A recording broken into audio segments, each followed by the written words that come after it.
আমরা যে রিপোর্টটা দেখছিলাম তাছাড়া সিঙ্গাপুরের বিপক্ষে পেনাল্টি ইস্যু নিয়ে আসলে অনেক রিপোর্টই হয়েছে, আপনি নিজেও কথা বলেছেন।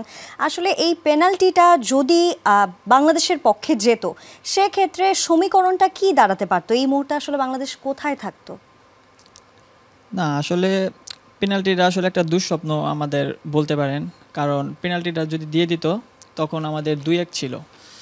যদি আমাদের পেনাল্টিটা দিয়ে দিত তাহলে এই স্কোরটা 2-2 হতে পারতো।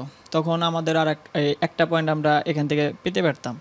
সো আমি মনে করি যে যদি আমরা ড্র করেও যদি শেষ করতে পারতাম আমাদের জন্য অনেকটা প্লাস পয়েন্ট হতো। একদমই তাই। তবে বাংলাদেশ কিন্তু দুর্দান্ত খেলেছে, আপনি সহ দলের বাকি যারা সতীর্থ ছিলেন আপনার দারুণ খেলেছে। তবে সেই ক্ষেত্রে পেনাল্টি সহ আরও কিন্তু বেশ কিছু সিদ্ধান্ত, রেফারির যেই সিদ্ধান্ত ছিল সেগুলো বাংলাদেশ দলের বিপক্ষেই গেছে বলা যায়। ম্যাচ শেষে ফুটবলারদেরও কিন্তু অনেক ক্ষুব্ধ দেখা গেছে। ড্রেসিং রুমের পরিবেশটা কেমন ছিল আপনাদের? আসলে যখন আমরা হারি তখন আসলে ড্রেসিং রুমের অবস্থাটা অনেকটাই সবাই চুপ হয়ে যায় আর কি, বলতে পারেন। সো আমাদেরও অনেক খারাপ লাগতেছিল যে আসলে আরও বড় খারাপ লাগছে যে কেন পেনাল্টিটা হলো না। যদি পেনাল্টিটা হতে পারতো আমরা একটা পয়েন্ট নিয়ে হলেও আমরা ড্রেসিং রুমে যাইতে পারতাম বা মানুষের ভিতরে একটা ভালো একটা কাজ করতে পারতো যে আমরা একটা ভালো একটা কামব্যাক করছি। সো সব কিছু মিলে আর কি, যেহেতু হেরে গেছি, সব কিছু মিলে আমাদের অনেক ড্রেসিং রুমে যে সবাই অনেক কান্নাকাটি করছে আর কি।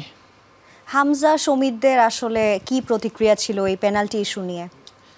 হামজা প্রথমে সবাই ওরকম কেউ আর কি খেয়াল করে নাই। যখন খেলা শেষ করে যখন ড্রেসিং রুমে গেছি, যাওয়ার পরে যখন আমরা এই ভিডিওটা দেখতেছিলাম আর কি, যে আসলে এটা কি পেনাল্টি হয়েছে কি হয়েছে না, তখন দেখার পর হামজা ভাই পুরো আর কি অবাক হয়ে গেছে যে এটা কি জন্যে, কেন সে পেনাল্টি দিল না।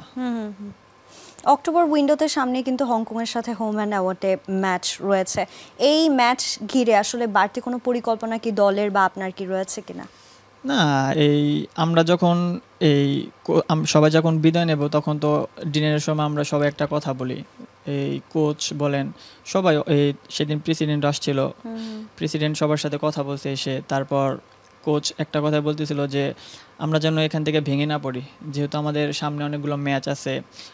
কারণ ফুটবলে এনিথিং হ্যাপেন, যে যখন যেটা ঘটতে পারে। সো আমরা যেহেতু আমাদের এরপর অ্যাওয়ে ম্যাচ হংকংয়ের সাথে, আমরা যদি তাদের মাঠ থেকে আমরা জয় নিয়ে আসতে পারি, আমার মনে হয় আমাদের জন্য আরও আমাদের ঘরের মাঠে সহজ হয়ে যাবে। একদমই তাই। অনেকগুলো ম্যাচের কথা বলছিলেন, এএফসি এশিয়ান কাপ বাছাইয়ের আরও কিন্তু 4টি ম্যাচ রয়েছে। 4টা ম্যাচই খুবই গুরুত্বপূর্ণ, অলিখিত ফাইনাল বলা যেতে পারে। কি পরিকল্পনা রয়েছে আপনার? না, আসলে পরিকল্পনা বলতে এখন আমাদের উইন ছাড়া আর কোনো ওয়ে নাই। আমাদের একটাই কথা যে এখন উইন হতে হবে। সো আমরা উইনের জন্যই খেলবো নেক্সট ম্যাচগুলো।